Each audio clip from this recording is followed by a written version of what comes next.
Everyone. Welcome you all to today's session of the Predictor series 2026 in the subject of cons and endo. In the coming hour, we shall be discussing 25 important questions in the Predictor series. Good evening, myself, Dr. Nitin Kararia, and I welcome you all to this session.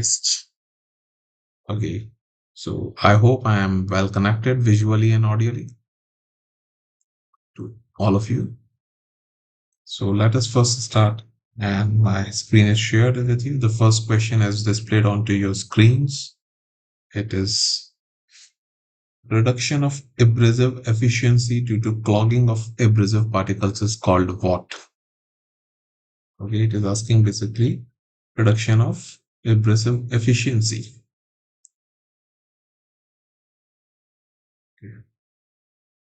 It is called abrasive binding. It is called abrasive truing. It is called abrasive blinding, or it is called abrasive dressing. So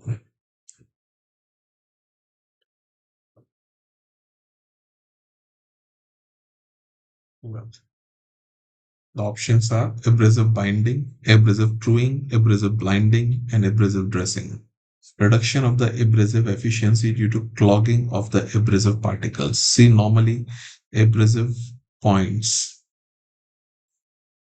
which are used for finishing and polishing of restorations, they are manufactured with a binding medium onto which there are abrasive particles coated onto the binding medium. Okay, this is how they are basically manufactured.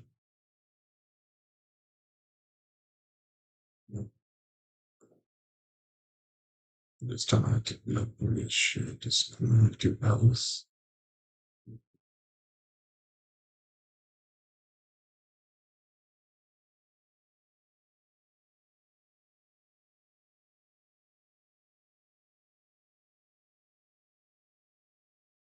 So when these abrasive particles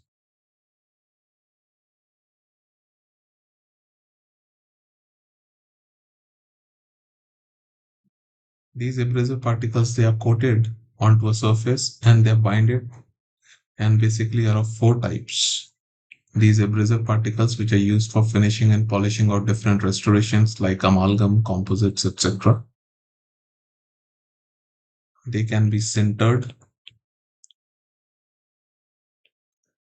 They can be vitreous bonded.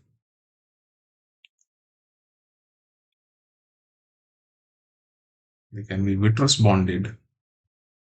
They can be rubber bonded.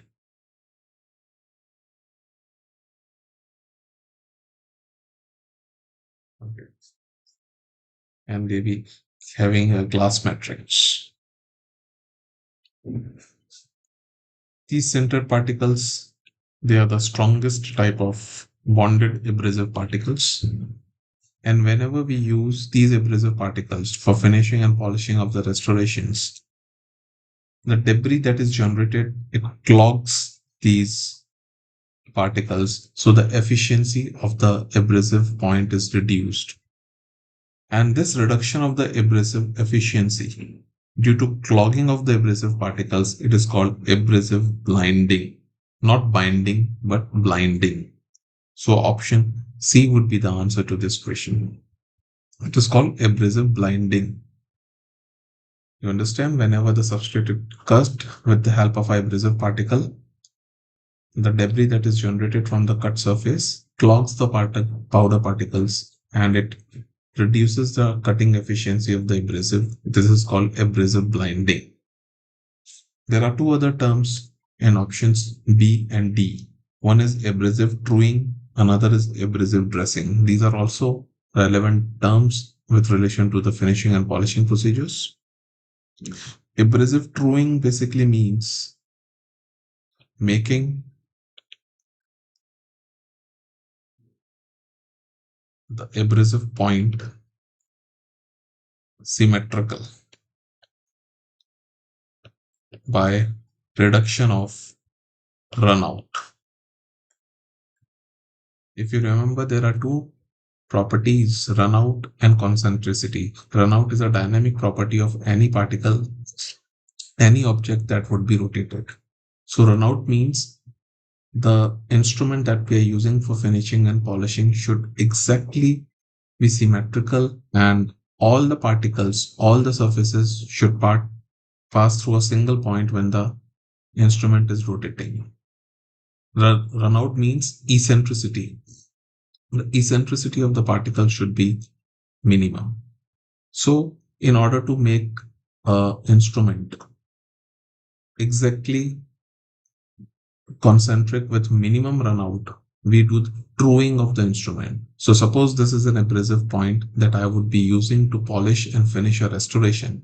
Before doing that, I would take one hard substance and then rotate the abrasive point against that hard substance so that whatever eccentricities are there, whatever particles which are present, which are making it go in a different path, they are reduced, and the resultant point that we got, abrasive point, rotates in an exact symmetrical manner, describing one complete circle.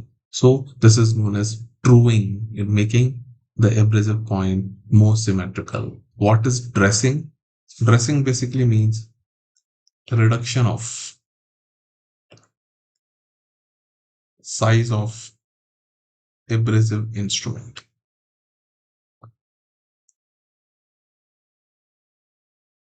Reduction in size of the abrasive instrument, it is called dressing. Okay, suppose this is a large abrasive point that we have to use for finishing and polishing of the restoration. At times, it may be large enough not to be present in the confines of the tooth or making it difficult to give proper shape to the restoration. Then before using such instrument, we have to do dressing of the instrument. Dressing means reduction in size of the abrasive instrument. So out of the four options given, three terms are relevant, technically correct. One is abrasive blinding, another is abrasive truing, and the third one is abrasive dressing. So what is truing, what is dressing, and what is blinding of the abrasive, we know now. The question was asking there is reduction in efficiency of the abrasive point due to clogging of the particles. The clogging of the particle occurs because the debris that has been generated clogs the particles. So it is called abrasive blinding, blinding, blinding. Coming over to question number 2, as displayed onto your screens, the disadvantage of using ultrasonics to perform root and preparation. I think there should be no difficulty in answering this question.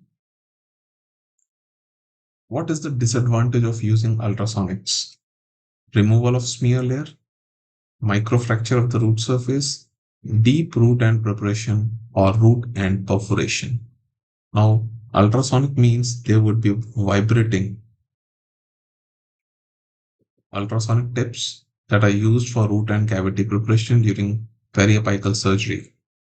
They vibrate at the frequency of 25 to 30 kilohertz. This is the vibration frequency. So whenever, suppose this is the cut root end, and we are preparing a cavity with the help of an ultrasonic tip, it is vibrating at the cut root end, and the vibrations have the potential of causing fractures in the thin root surface. We know that the root end is thin as compared to the crown, so there is always a potential that due to the high frequency of vibration of the ultrasonic tip, there would be development of microfractures in the root surface. So option B would be the answer to this question. Development of microfractures is a disadvantage. Removal of the smear layer. We know that we can do the root and cavity preparation by methods like your conventional handpiece and burr, ultrasonic tips, or the third method is root and laser preparation. So out of the three methods, we know that whenever the dental hard tissues are cut, whether it is enamel, dentine, or cementum, there is generation of a microscopic smear layer on the surface. And that smear layer has to be removed because whatever filling material we would be placing subsequently, it should form a wood bond with the tooth structure. So if this is a cut tooth structure, there would be generation of microscopic smear layer onto the tooth surface, and subsequent placement of a restorative material would interfere its seal with the tooth surface. So this smear layer should be minimized. Ultrasonics are advantageous as compared to your handpiece and burr because ultrasonic generates very less or no smear layer. Okay, so this would be an advantage, not a disadvantage. Removal of smear layer. Deep root and preparation? No, because ultrasonic root and preparation is very conservative as compared to your burr and handpiece root and preparation.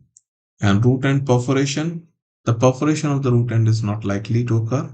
It is only the microfractures in the root end that can happen. And these microfractures that can happen in the root end, they are of three types. Okay, three type of root fractures can occur. This is the cut root surface, first situation, the cut root surface in the second situation, and the cut root surface in the third situation. The first type of fractures can originate from the wall of the root canal and tend to extend outward. The second type of fractures originate from the external surface and tend to extend inwards. And the third type are the through and through fractures. So the first type of fractures which extend from inside to outside, they are called intracanal. That extend from the external surface to inside, they are called extracanal. And those which are through and through are called intercommunicating. Intercommunicating. These are the three types of microfractures that can happen in the root surface whenever we attempt to do root and cavity preparation with the help of ultrasonics. So this is a disadvantage, but ultrasonic root and preparation is very conservative. It is exactly oriented to the dimensions of the root canal. The smear layer generation is less. All these are advantages of ultrasonic root and preparation as compared to your burr and handpiece preparation. Coming over to question number 3. A patient has a deep carious lesion and severe dull throbbing pain on chewing in the maxillary first molar. Which fibers are stimulated in this situation? I think there should be no difficulty. You should be knowing that there are two types of sensory nerve fibers in the pulp, A delta and C fibers, which cause pain or nociception. Isn't it? These are the two types of fibers in the dental pulp.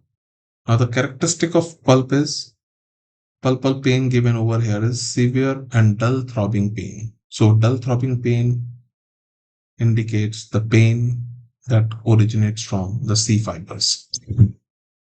This dull throbbing pain is less bearable.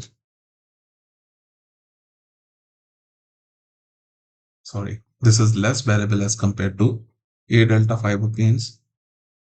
A delta fibers, they cause sharp shooting pain.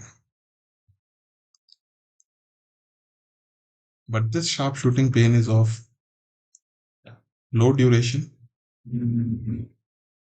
and low threshold. Low threshold means A delta fibers which are present in the periphery of the pulp, they are very easily stimulated by a weak stimulus. On the other hand, the C fibers which are present in the center of the pulp, they require a stronger stimulus or more extensive tissue damage. So extensive tissue damage is happening because of deep carious lesion. The dental tissues, enamel and dentine, they are grossly damaged. So whenever there is a gross tissue injury, deep damage, the C fibers are stimulated. And what is the type of pain they carry? They carry a dull throbbing pain, pulsatile pain. Okay, that is less bearable as compared to a short, sharp pain caused by A delta fibers. So what would be the answer? The answer would be option D for question number 3.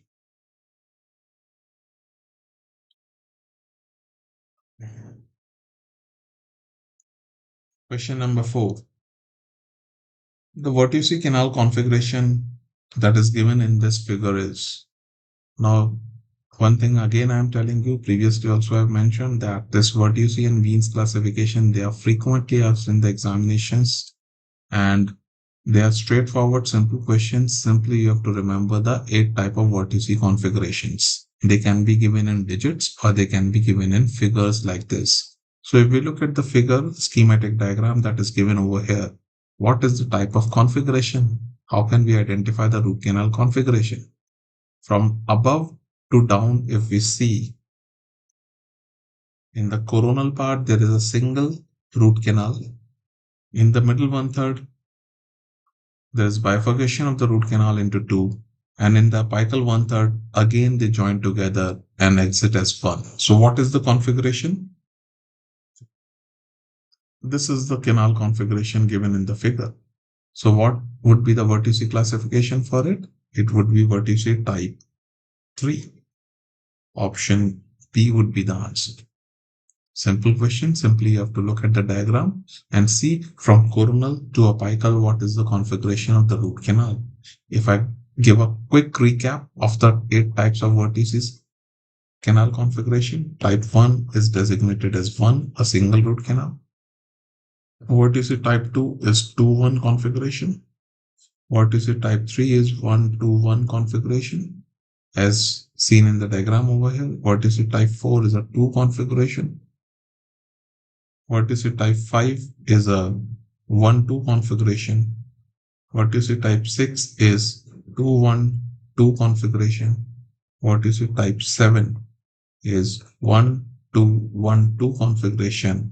And vertice type 8 is 3 canal configuration. So you can get questions both in the form of these digits or in the form of these diagrams. Very simple. You have to look at the canal configuration from top to down. Okay. And the tooth that has shown all the possible 8 subtypes of vertice canal configuration is maxillary second premolar.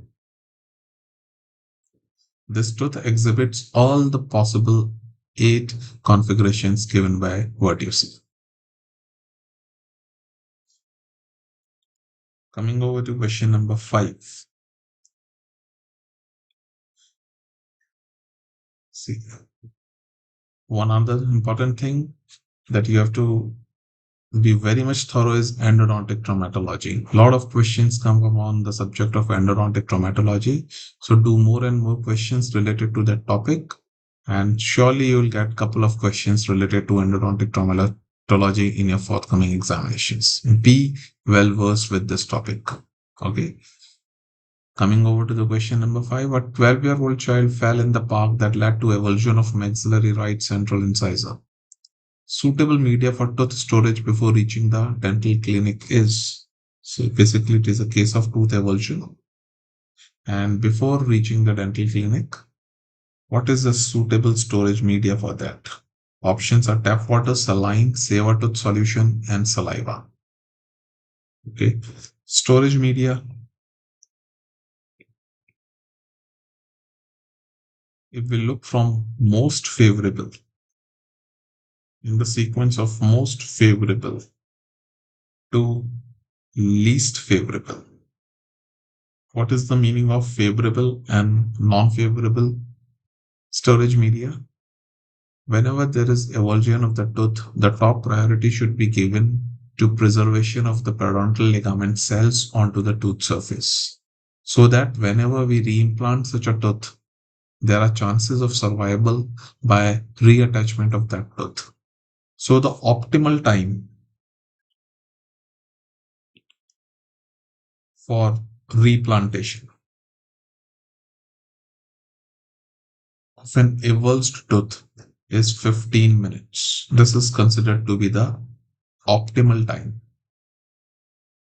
During this first 15 minutes of tooth avulsion, if we preserve the tooth well, the chances of survival of the PDL cells are highly likely, and whenever we reimplant such a tooth, the success of the treatment would be almost guaranteed.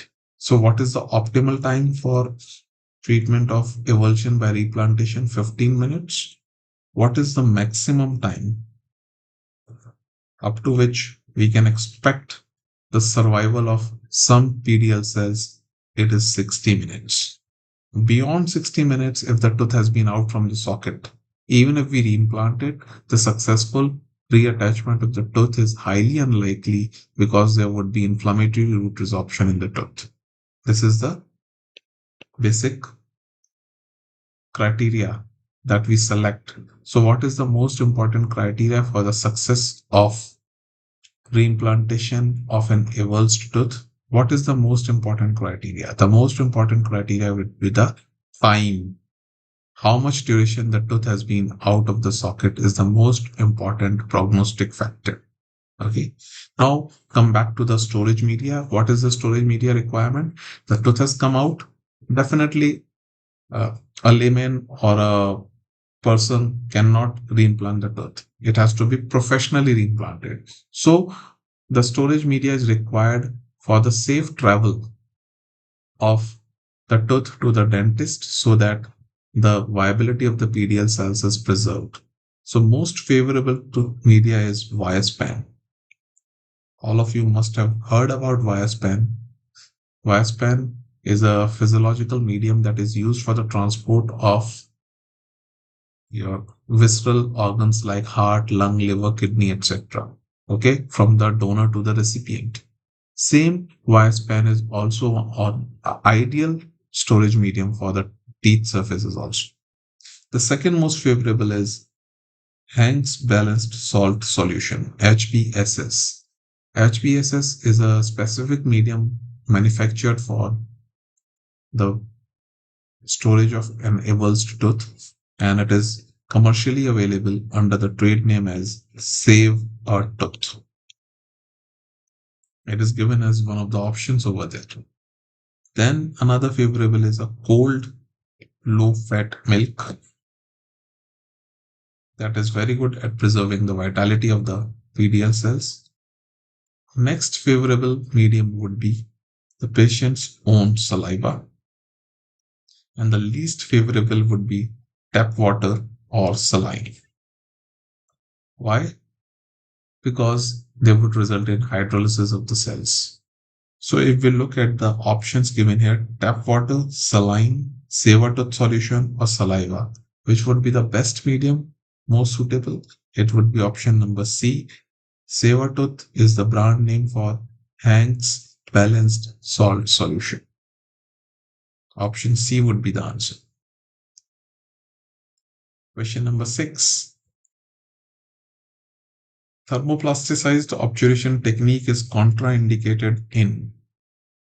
Thermoplasticized obturation basically means injection of liquid katta-parcha into the root canals. It is contraindicated in internal root resorption, C-shaped anatomy, open apex or backfilling of the root canals. See, in internal root resorption, whenever there is an internal root resorption, there would be a fusiform enlargement of the root canal, something like this. So to fill up this lesion while doing the root canal, thermoplasticized obturation is the ideal obturation technique for internal root resorption. C-shape anatomy, we all know it is present in mandibular second molars most often. It can also be found in mandibular first molars, maxillary first and second molars, and your mandibular first premolars.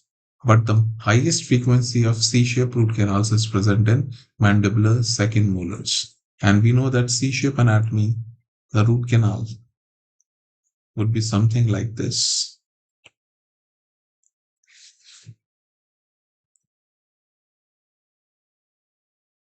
Just a minute. There's a technical snag. Okay. So in the C-shape anatomy,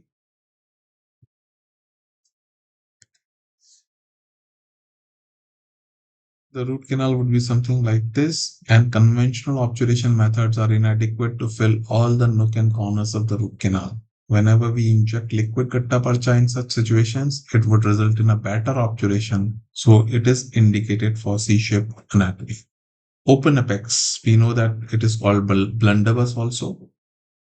The tooth is having an open apex, so if we inject liquid katta parcha, it would be having a very poor length control, and there are high chances that your katta parcha would extrude out from the root canal into the periapical tissues. So definitely we avoid using thermoplasticized katta parcha in the case of open apex. Look at the option number D, that is backfilling of the root canals. What is the meaning of backfilling of the root canals? Suppose this is a root canal that is to be obturated. The apical one-third of the root canal we would obturate with conventional method of obturation, which uses gattaparcha cone or another semi-solid or solid material, so that there is a very good length control and there is no overflow of the obturating material. And the coronal and the middle one-third of the root canal, it is filled with thermoplasticized gattaparcha. This is known as backfilling of the root canal. Filling on top with thermoplasticized gattaparcha. This is one of the standard recommended method of obturating with thermoplasticized gattaparcha because it has no risk of extrusion of the gattaparcha beyond the apical one-third. So definitely option C would be the answer. Here the use of thermoplasticized gattaparcha is contraindicated. Okay. Coming over to question number 7. Tetrodotoxin resistant sodium channels are found in which type of teeth? I think you must be knowing about this. Tetrodotoxin resistant sodium channels are present in group of teeth called hot teeth. When we are doing root canal and the tooth is absolutely difficult to anesthetize with the help of local anesthetic, we call such tooth hot teeth, and it is present in cases of symptomatic irreversible pulpitis.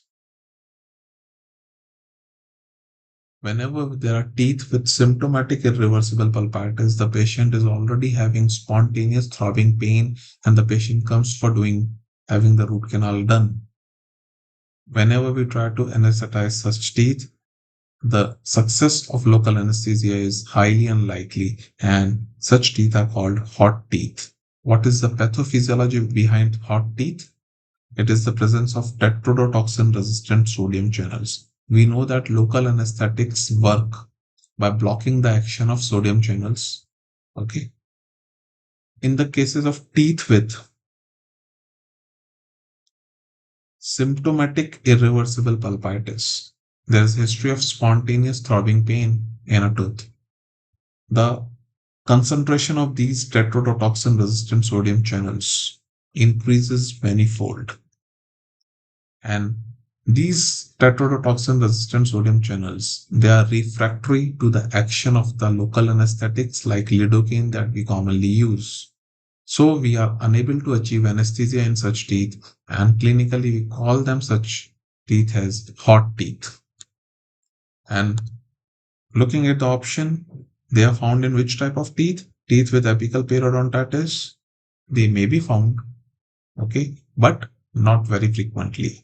Teeth with reversible pulpitis? No. Teeth with pulp necrosis? Maybe, just like teeth with apical periodontitis, but teeth with irreversible pulpitis? Definitely. And suppose you get options like two options of irreversible pulpitis. One symptomatic irreversible pulpitis, another asymptomatic irreversible pulpitis. Your answer would be symptomatic irreversible pulpitis. The highest frequency of such tetrodotoxin resistant sodium channels is present in teeth with symptomatic irreversible pulpitis.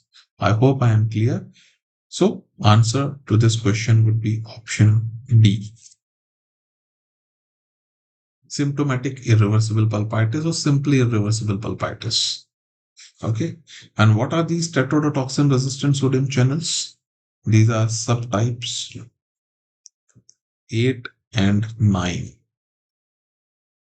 If you look at the class notes, you will find that it is given over there. There are 9 types of sodium channels on the nerve fibers. Out of the 9 types, subtypes 8 and 9 which are designated as 1.8, 1.9 voltage gated sodium channels, 8 and 9, they are tetrodotoxin resistant sodium channels. So another set of questions would be like, what are the tetrodotoxin resistant sodium channels? They are the subtypes 8 and 9, and they are present in teeth with symptomatic irreversible pulpitis, and such teeth are clinically called hot teeth. And what would be the management for hot teeth? Another thing we can discuss, management of hot teeth would be pre-medication with suitable non-steroidal anti-inflammatory drugs. For the clinical management, we give pre-medication with suitable non-steroidal anti-inflammatory drug. So these are the four things that you have to remember about this phenomenon of hot teeth. Okay. Coming over to question number 8. The color of size 06 file is a very straightforward question which you can answer once you know the color coding of the files. Pink, gray, purple, or white. Pink is definitely size 6, gray is size 8, purple is size 10, and white would be size 15 or size 45 or something else. Why? Because white, yellow, red, blue, green, and black, they are the standard sizes going in a cyclic manner starting from size 15 onwards. Pink, gray, and purple, they are called special files designated with color codes of 6, 8, and 10. Pink, gray, and purple. Okay. So 6 as a color pink, answer would be option A. Question number 9. Which dental cement has the highest solubility? Now, this is an interesting question. Why I'm telling interesting? Because whenever we measure the solubility of the dental cements, there are principally two methods. One is the measurement of solubility in water. Another is in vivo method of solubility. Now, in this question, there is nowhere mentioned whether it is asking you about solubility in water or solubility in the patient's oral cavity. Why the two things are different? Because in the oral cavity, there is presence of saliva and different temperature and pH changes are there. So the condition is not exactly the same as that in distilled water. But even if it is not mentioned, you have to go with the experimental method of solubility. Okay, whatever is happening in vitro, not in vivo.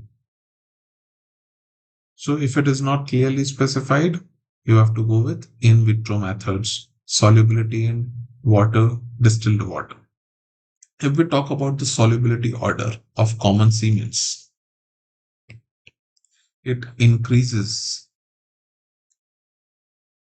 in following order.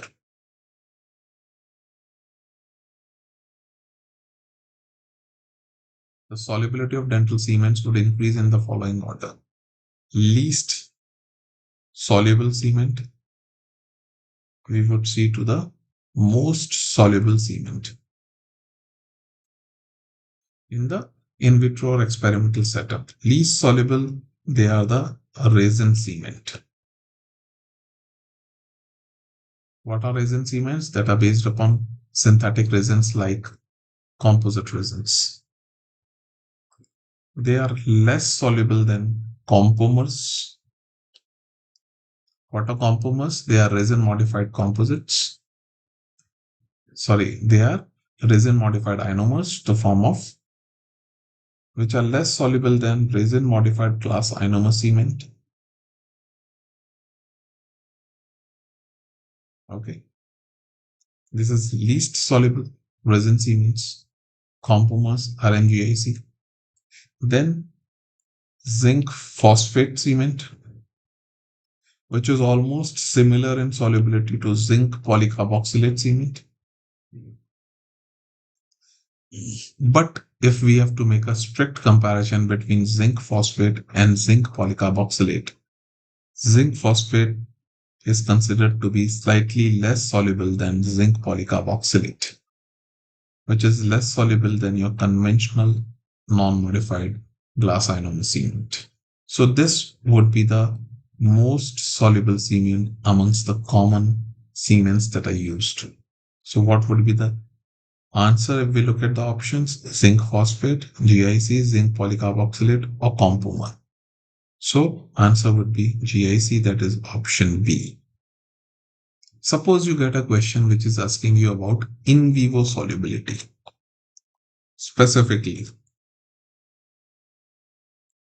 in vivo solubility.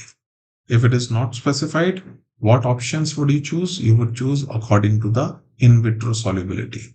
If it is asking specifically in vivo solubility, solubility inside the mouth, then the order would be least soluble again would be the resin cement. Okay. Then slightly more soluble would be compomer. Slightly more would be RMGIC, then GIC, then zinc phosphate, and then zinc polycarboxylate. So you can see GIC has come to position number 3 for in vivo solubility. Most soluble becomes zinc polycarboxylate. Answer would change only when the question is specifically asking you about in vivo solubility. And remember, if it is not asking you about in vivo solubility, you stick to the experimental solubility in distilled water and follow this sequence. So answer would be option B. Coming over to question number 10. The sterilization of dental burrs is done by dental burrs, bladed cutting instruments, 2% sodium nitrate, 2% sodium nitrite, 4% sodium nitrite, 2% potassium nitrite, or 4% potassium nitrite. You should remember that 2% sodium nitrite, it is an anti-corrosive agent.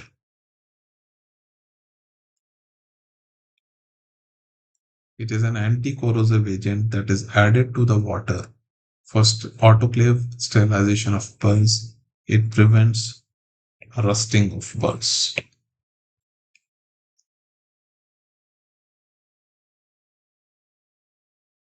It prevents the rusting of pearls. So what would be the option? 2% sodium nitrite. Okay. And it is nitrite, not nitrate. It is not nitrate. It is 2% sodium nitrite. Read it carefully and then answer it. Anti-corrosive agent.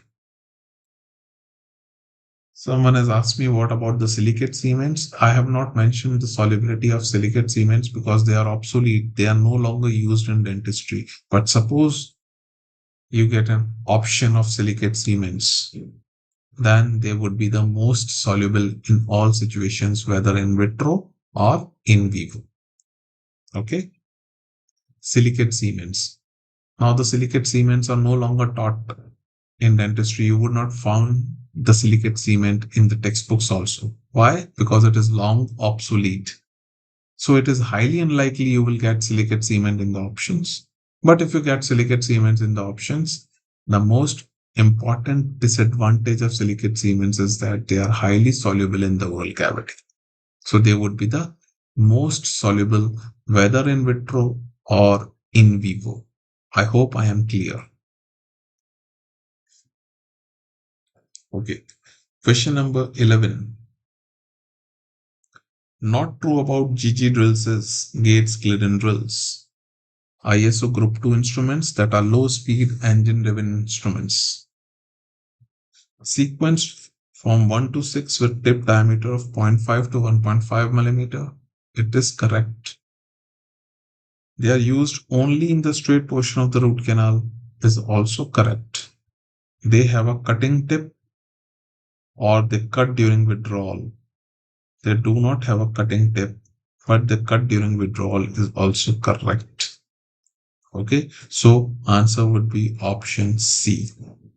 GG drills, they are instruments which you can identify from a typical anatomy of a flame-shaped head like this, and they have a non-cutting tip.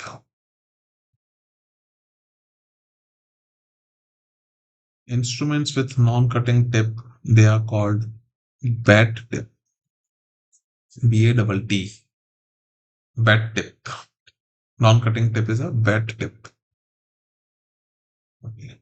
They are low-speed engine-driven instruments used in the speed range of 750 to 1500 revolutions per minute or RPM. If we talk about the uses, there are two uses of these GG drills. They are used to remove lingual shoulder during excess cavity preparation in anterior teeth, and they are used for flaring of root canals. During preparation of the root canal, they are used in the coronal to up to middle one third of the root canal, but always in the straight portion of the root canal because they are stiff instruments. They cannot go beyond the curvature. So, which is not correct? They have a cutting tip is incorrect. Question number 12. Occlusal bevel in a class 2 inlay for metal is given to improve. Now, this is an interesting question. Occlusal bevel for class 2 inlay for metal is given to improve what? Retention form, resistance form, remove unsupported enamel, or marginal integrity, or to improve the marginal integrity. Now, whenever we prepare a class 2 inlay, okay, there would be a preparation like this, and there would be an occlusal bevel like this, so that the inlay would come and seat onto the tooth surface like this. This area is called bevel. Bevel is given here also. This is called gingival bevel. And this is called occlusal bevel. Two types of bevels are given in tooth preparation for cast metal class 2 inlays. What is the reason for giving occlusal bevel? Retention form? No. The inlay is retained simply by way of cementation and slight friction from the walls of the root canal. Walls of the tooth preparation. Resistance form? Yes, because this will prevent the fracture of the tooth surface. We know that this KO surface margin that is greater than 90 degrees. Whenever we bevel the tooth surface, we get a KO surface margin that is greater than 90 degrees. And this is called strongest enamel margin. I hope all of you know what is a KO surface margin. It is the angle of the prepared tooth structure. So this is the tooth structure. This angle, this is greater than 90 degrees because of the bevel. So it gives the strongest enamel margin that is resistant to fracture. So it improves the resistance form. Resistance form of what? The resistance form of the tooth structure is improved. Remove unsupported enamel. It would be true for gingival bevel.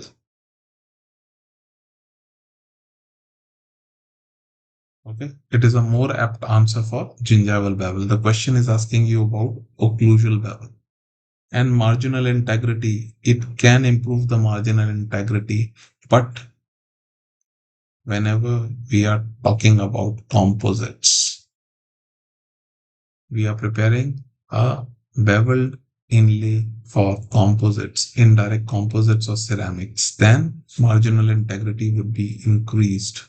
So options B and D both are correct to some extent, but since it is talking about metal, improved resistance form, option B is a better answer. If it is talking about occlusal bevel in a class 2 inlay for composite, suppose this is the question. Answer would be option D, marginal integrity. Why? Because greater surface is available for bonding of composite due to presence of bevel. Okay, whenever we bevel the surface, this is a non-beveled surface, 90-degree KO surface angle. This is a beveled surface, greater than 90 degrees KO surface angle. So this is strongest and this is strong. This type of KO surface angle is given for cast metal, and this type of 90 degrees, all of you must be knowing, is used for dental amalgam. Okay, so it increases the resistance form of tooth against fracture. Okay. Coming over to question number 13. Which of the following is not used as a retrograde filling material in periapical treatment? Not used.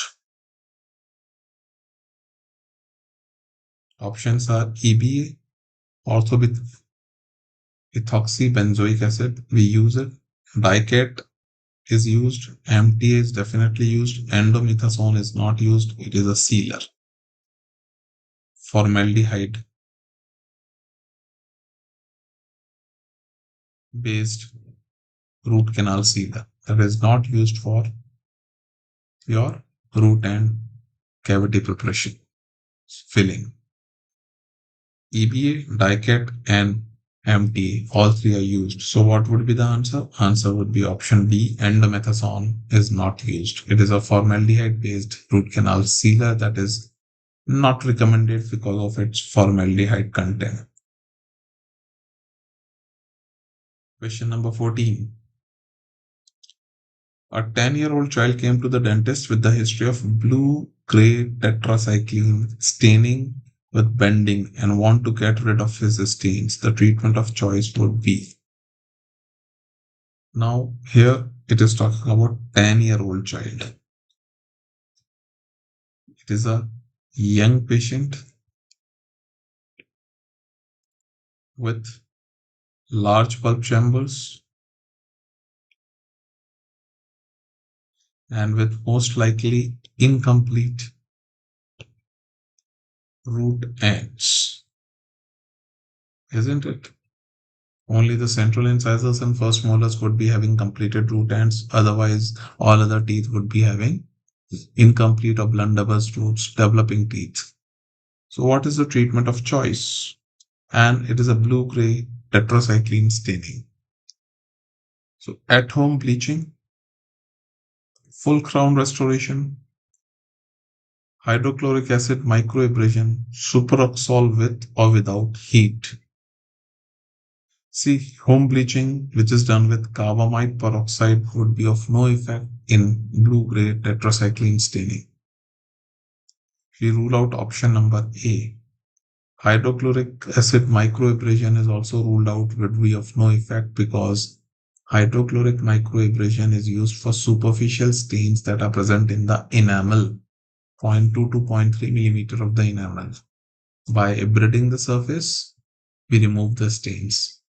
But the tetracycline stains are internally incorporated during tooth development into the dentine.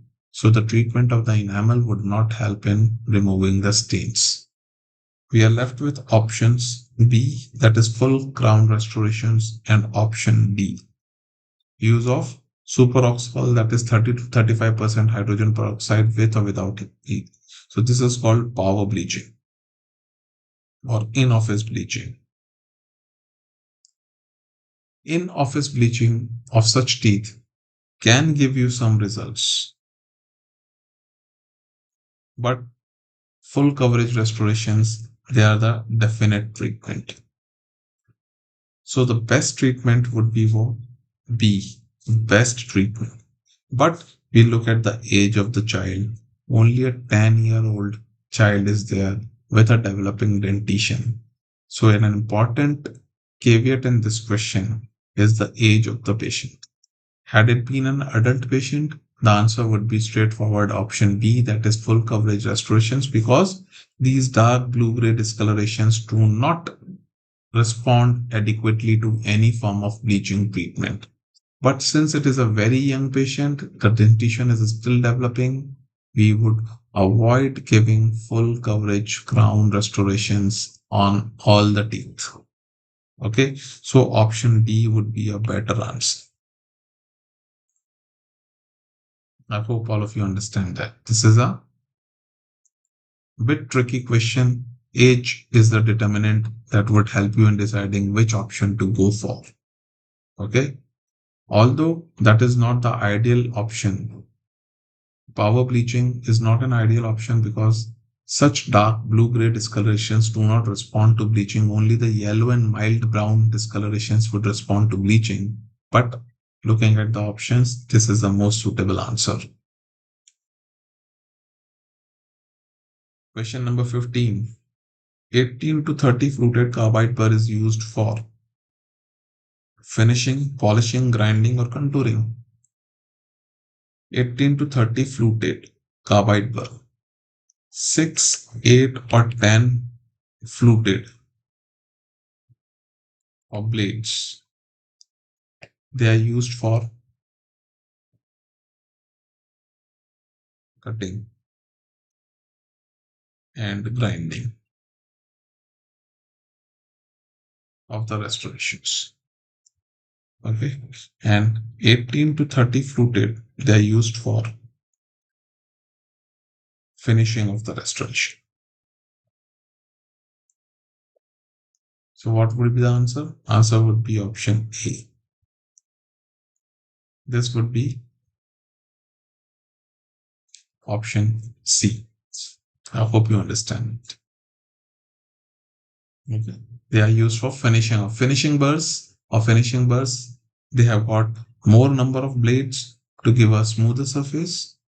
Coarse burrs with only 6, 8, or 10 blades, they are used for cutting and grinding of the tooth structure.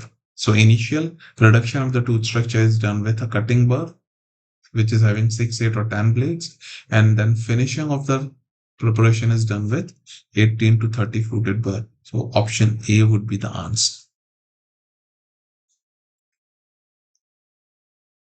Okay, question number 16. An avulsed tooth which was replanted 1 year back shows loss of lamina dura. Okay, radiographically, and there is a high-pitched metallic sound on percussion. What is the type of tooth resorption?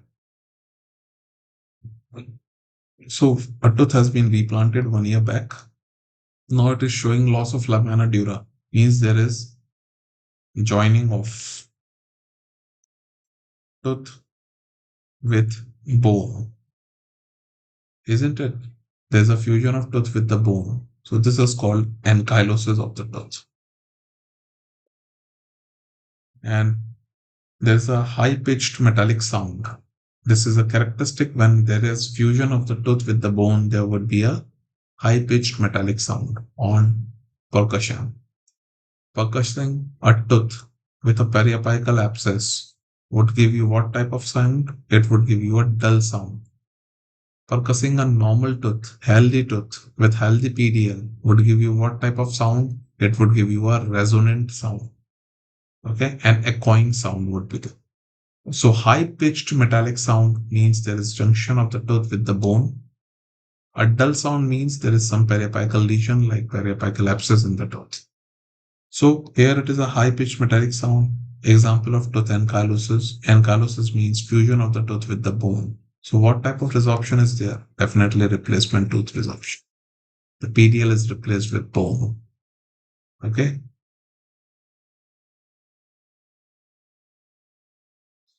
It would not be infant, it would be infective. Inflammatory. Inflammatory tooth resorption or external or internal resorption. Answer A. It is a case of tooth ankylosis, which is indicated by high-pitched metallic sound. Replacement tooth resorption. Question number 17. Which of the following is not associated with a vital tooth? Vital tooth. Dentigerous cyst, globulomaxillary cyst, lateral periodontal cyst and radicular cyst. Radicular cyst happens due to periapical extension of pulpal pathology. And when this would happen when there is irreversible pulpitis initially that goes untreated, develops into pulp necrosis, degeneration of the pulp, and then development of periapical lesion. So definitely radicular cyst. Option D would be the answer. Okay. Question number 18, another figure based. Identify the suitable material for base application in situation A and B. In A, we can see there is a deep tooth preparation close to the pulp. In B, there is an adequate amount of remaining dentine thickness. So what are the suitable materials for base in A and B? Calcium hydroxide for both A and B? No. There is no need of calcium hydroxide in option B. Calcium hydroxide for B and zinc polycarboxylate for A? Yes, this can be the option. GIC for both A and B? No. In B, sorry, not option B, because it is calcium hydroxide for B. In B, it is away from the pulp. In A, it is close to the pulp. So calcium hydroxide could not be used in option B. Option D, calcium hydroxide for option A? Yes, because the remaining dentine thickness is less. We need some sort of pulp capping, and a suitable pulp capping material can be calcium hydroxide or MTA and similar materials. And resin cement for option B, here the RDT is adequate enough, we can use any base material of choice. So what will be the answer? Option D. We need pulp protection in cases of deep tooth preparation. Question number 19. The working end of the instrument or tip of the working blade of the instrument shown is called what? This is a ball burnisher basically. It would be having three parts: handle, shank, and nib, isn't it? And the working end of the nib, it is called face. So the question is asking you about the working end of the instrument or tip of the working blade. So answer would be option D, face, and not nib. Nib is whole. This whole part is called nib, and the working part is this only. It is called face. The active part of the nib is called face. So option D would be the answer over here, face. Another figure-based question. Identify the type of cavity preparations in picture. This is A, this is B. Only a proximal box is present over here. This type of preparation is called slot preparation. And we can see only the distal pit is prepared, extending downwards. This type of preparation is called tunnel preparation. They are the conservative methods of tooth preparation. Okay, so A is slot preparation, B is tunnel preparation. Option A would be the answer.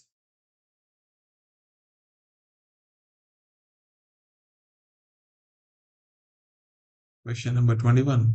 How much magnification is used for apicectomy during endodontic microsurgery?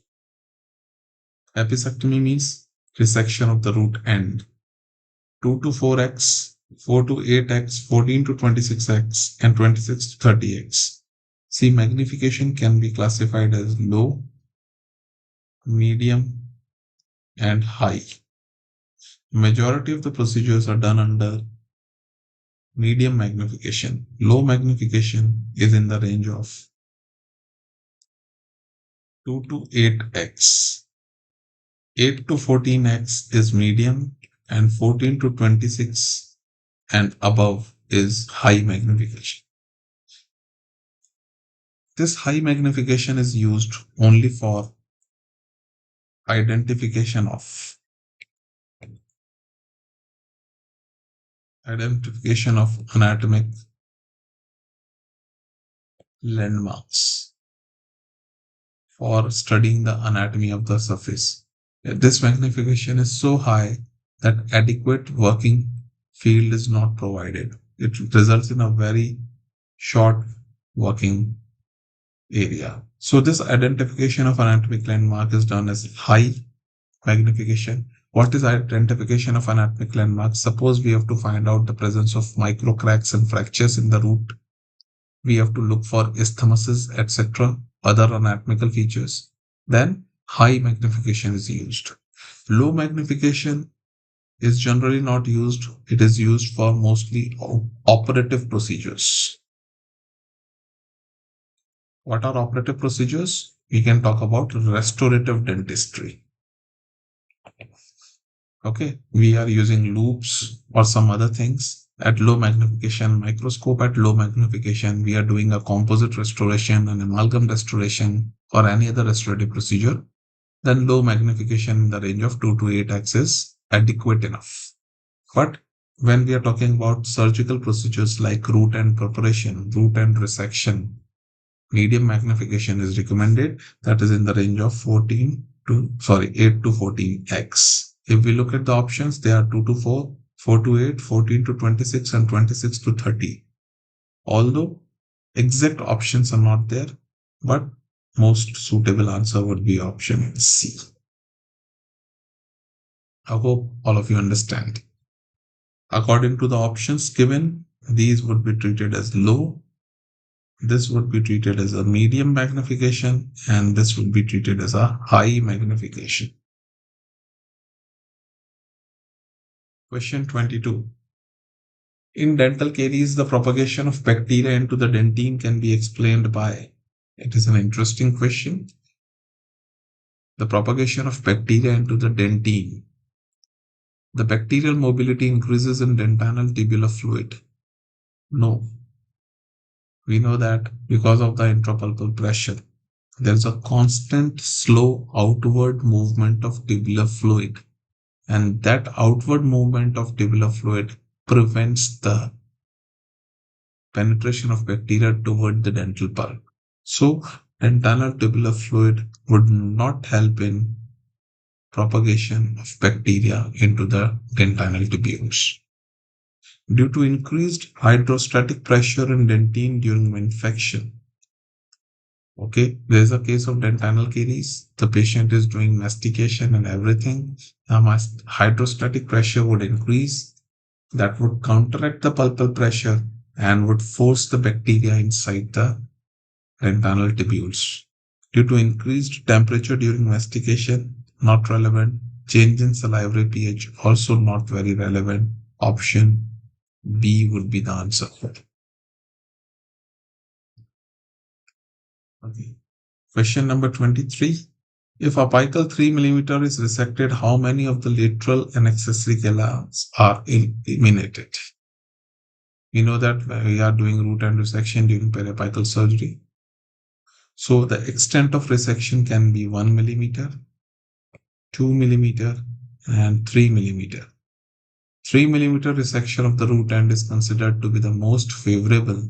It results in maximum elimination of your accessory canals and your apical ramifications. So 93% of accessory canals and 98% of apical ramifications. They are eliminated.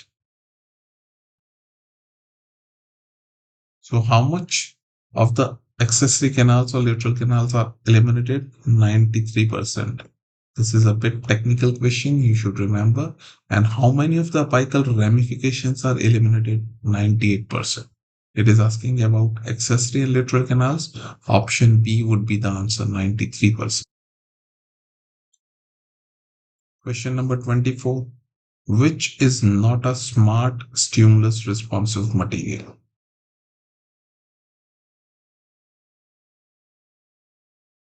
And smart stimulus responsive material is one that responds to some sort of external stimuli. This external stimuli can be temperature, pH, pressure, light, anything. So an external stimulus is present, then when applied to the material, changes its properties is called a smart stimulus responsive material. Now look at nickel titanium wire. Is it a smart stimulus responsive material? Yes. We know that the properties of nickel titanium changes due to temperature and stress. As the temperature increases, it changes from martensite to austenite form.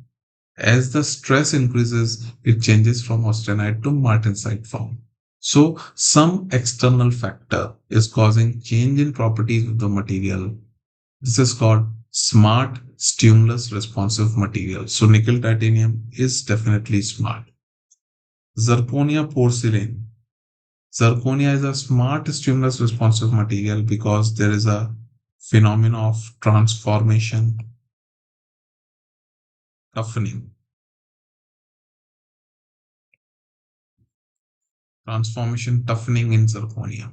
Whenever the stress is increased on zirconia, it transforms from tetragonal to monoclinic phase and increase its fracture toughness.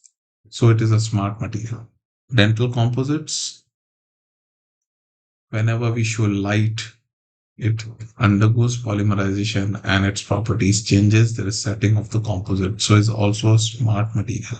Light activated acrylic polymer? No. So option D would be the answer. Okay. Question number 25.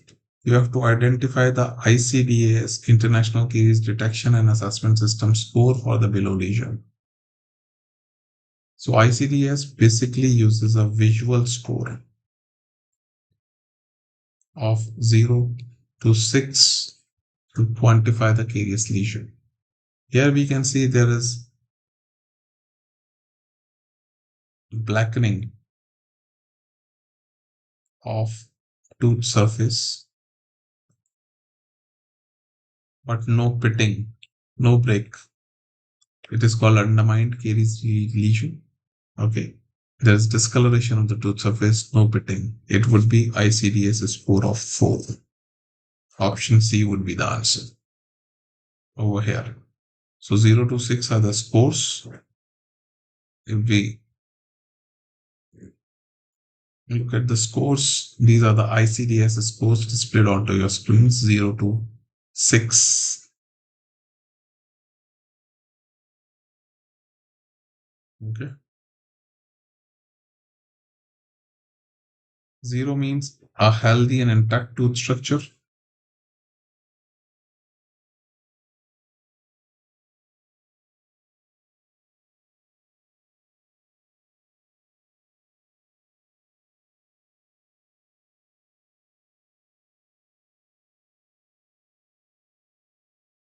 You will see over here, it is a healthy and intact tooth structure. Score of 1 means there is a first visual change in enamel seen only on air drying. That is called an initial white spot lesion. This is an initial white spot lesion. The score of 2, there is a distinct visual change in enamel that is seen in a wider aspect. Score of 3, there is a localized enamel breakdown. There is a breakdown of the enamel surface. Score of 4, there is underlying dark shadow from the dentine with or without localized enamel breakdown. Okay. Then there is a distinct cavity with visible dentine, which is involving less than half of the tooth surface. It is score of 5, and score of 6 is the most extensive carious lesion. This is extensive and distinct cavity within the dentine, and the cavity is deep and wide, involve more than half of the tooth. Score of 6. So these are the visual scores of 0, 1, 2, 3, 4, 5, and 6. In the question, we have this photograph. There is a underlying dark discoloration with or without enamel breakdown. The score would be 4. So it is a 0 to 6 score. Couple of questions have come on this. You can look for this ICTS score and memorize it. Okay.